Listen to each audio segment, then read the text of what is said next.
Kung bago ka lang sa channel na to at isa kang true-blooded Aldab Nation na nagmamahal po kila Maine Mendoza at Alden Richards, tama po ang channel na pinuntahan mo, kaya consider na kitang bagong subscriber. Welcome back mga kaaldab. Ito na naman po ang inyong lingkod, si Mr. Destiny. At magbibigay tayo ng pinakamagandang update po ngayon sa social media. Ito yung pinaka-latest na napakaganda nga po ng ating mga pag-uusapan. Ito yung pinakahihintay ng Aldab Nation, ang pagtatapos nga po ng Zarzuela. Ito na nga po ba talaga yung inaasahan natin o yung ine-expect po natin? Marami kasing kwentong lumalabas mga kaaldab. Maraming mga nagsasabing kumbaga tapos na, hindi po ba?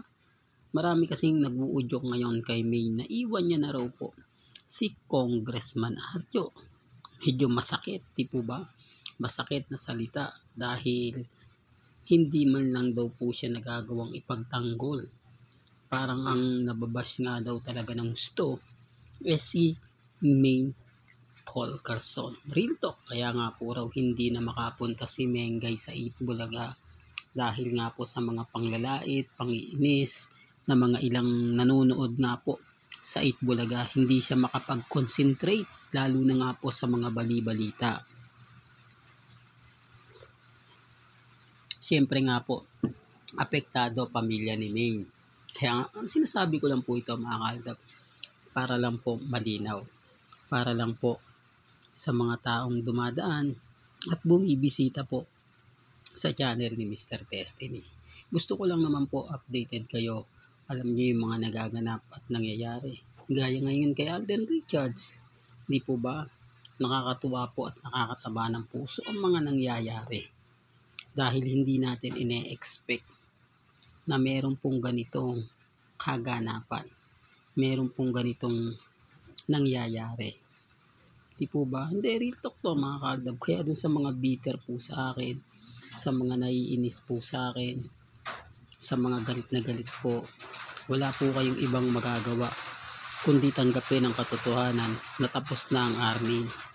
Mabibilang mo na lang sa daliri mo ang mga army ngayon. Ito yung talagang masasabi nyong main fanatics na lang.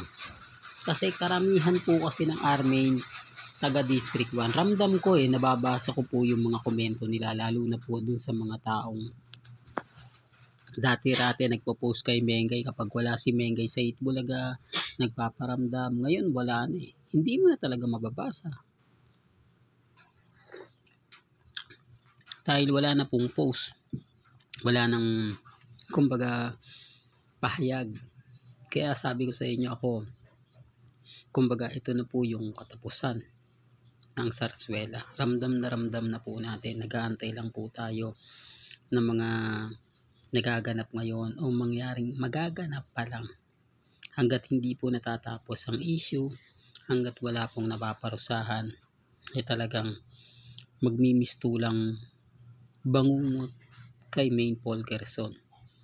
The real talk to. Kita nyo, wala sa Itbulaga. Di po ba? Alam naman po natin na talagang si Mengay lang yung pinakapwela. Hindi, totoo po mga kaaldab. Although sabihin nyo, andyan si Jose, Wally, Paulo, Alan Kay, iba talaga yung Mengay. Iba talaga yung Maine Paul Carson na nararamdaman mo. At makikita nyo naman po at mapapanood naman po ninyo. Hindi real talk to mga kaaldab. Kaya kasabi ko sa inyo, ako po yung tipo na kapag nagbigay ng mga update, nagpahayag ng mga update, sapul na sapul. Kahit sabihin nila na walang katotohanan, hindi po. Kasi ramdam po natin Ramdam natin yung mga nangyayari at nagaganap. Ramdam natin na sina Alden at si May lang po talaga ang totoong, di po ba? Real talk. Real life couple. Kaya yung ano man po yung nangyayari ngayon kay Congressman Arjo, ito na nga po raw yung tinatawag nilang karma. Dahil nga po sa ginawa niya sa taong bayan. Biruin mo, kaban-kaban po o napakalaking pera ang winaldas ni Congressman Arjo na buhay sila mayaman. Di po ba? Ibig sabihin buhay hari at reyna daw po si Maine Paul Quezon. Kaya nga po nalulungkot ako mga kaaldab dahil hindi natin ine-expect na ganun po yung mangyayari. Hindi natin ine-expect na alam nyo na, di po ba? Sabi ko nga po mga kaaldab sa totoo lang po mga kaaldab, ang daming mga nangyayari, ang daming mga ganap na pasensya na po kayo medyo nagkakagulo na, nawawala po yung boses natin. Medyo sobrang lakas po kasi ng hangin. Siyempre mga kaaldab, alam nyo naman po na may bagyo, di po ba? Kaya pasensya na po kayo, baka may mag-react na naman. Mga bagay, konti na lang po basher natin ngayon.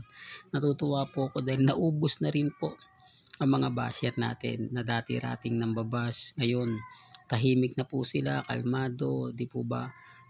Kapag sinasabihan ko si Congressman Arjo ng bakla, ang dami agad nagre-react. Pero ngayon, wala no? Kumbaga, parang gusto pa nga po nilang banatan natin ng banatan ng husto, ipakita yung mga video na gaya na pinakita natin kasama si Art Ataide at ang buong pamilya niya pumupunta ng ibang bansa, mga alahas ni Jella Ataide na kung saan talagang kumikinang, talagang mamahalin, at si Ibiang parang gusto po nila makita. Speaking of Ibiang, bakit nga po walang paramdam si Ibiang? Bakit nasa na po yung tapang yung Ibiang? Wala na. Ito yung patunay po na masakit, pero yan po yung katotohanan. Talagang pag dumating yung ganitong bagay o yung ganitong punto na hindi ka na makapagsalita, hindi ka na makapag-react kasi wala andun na yung pambabas sa'yo kita nyo nag-react lang po si Jella Ataide, pero ano pong nangyari? Di po ba? Hindi na nasundan. Kasi nga po mga kaaldab, ultimo mga kaibigan niya hindi naniniwala sa kanya. Ultimo mga malalapit sa kanya na talagang masasabi mong sanggang dikit nagdududa na rin. Di po ba? Well, hanggang dito na lang po ang ating latest updates. Kaya kung gusto niyo pa po ng pinaka-latest at sariwang update, abay tumutok lang po kayo dito po sa channel ni Mr. Destiny para updated kayo sa mga bago at sa mga latest na i-upload po natin maya-maya lang. Hanggang sa muli, salamat po sa panonood at pakikinig.